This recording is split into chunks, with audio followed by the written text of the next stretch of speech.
Joining us on the phone right now is Mati Goldstein. He's a commander of Zaka. That's an organization that provides search and rescue for these kinds of terror attacks inside Israel. You were one of the first people on the scene, Mati. Tell us what you saw.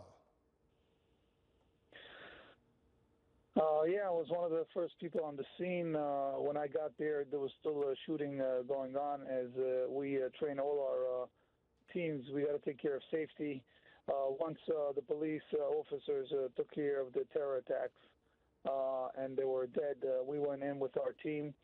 Those of us who are trained paramedics and first aid help saving lives. I have to say that the scene was a very complicated and difficult scene. There were about close to 50 people in the room, not like I heard before, people saying a dozen. There were about 50 people in that room.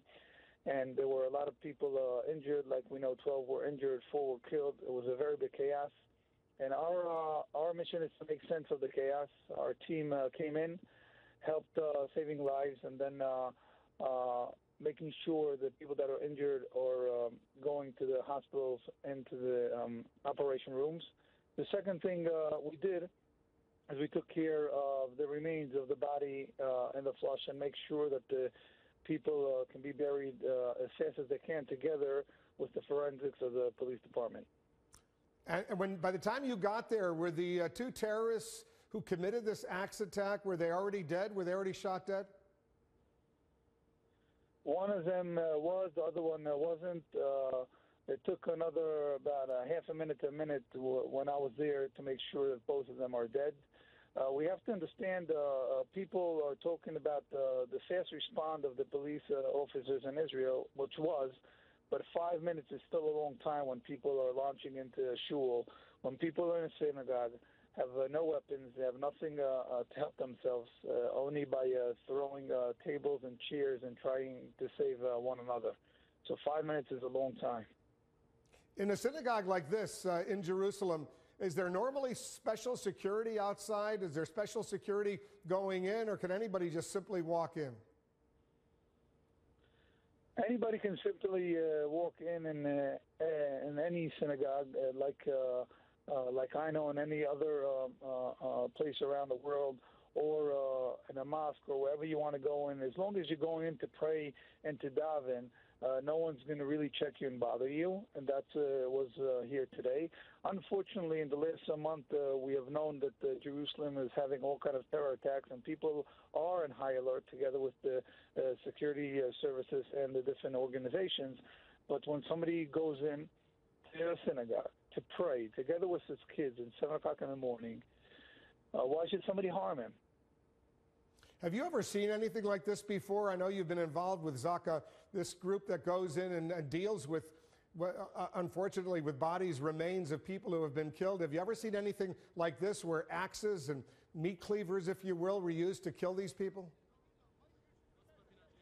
Not like today. Unfortunately, in the last 15 years, I've been all around all the world. It was the Mumbai attacks in India, what we had 6 years ago, shooting in the yeshiva called the Merkaz Harav, where we had the explosion of the bus in Bulgas. So all those places, I've been there. I've been in Haiti and Japan, all kind of situations. But I think that today we saw that the terrorists came to do something different. Something different. They used also a weapon, but they made sure that whoever is dead is dead.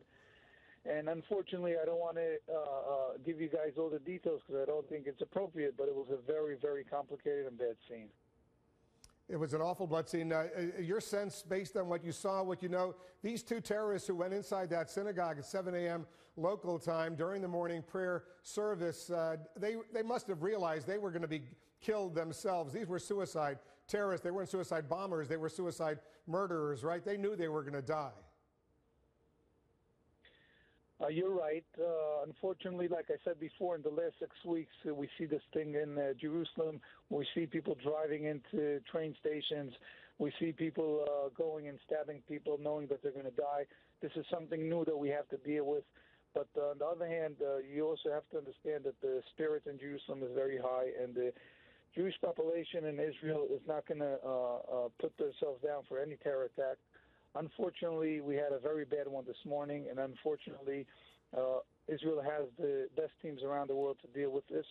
And like we saw this morning, even though we dealt with something very, very complicated, after 5.5 hours, the building was opened. I mean, forensics were done. People were in the hospitals. Bodies were on the way to be buried.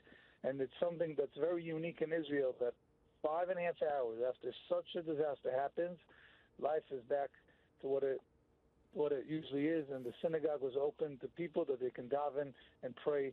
And I know that tonight they're having a big davening in that shul.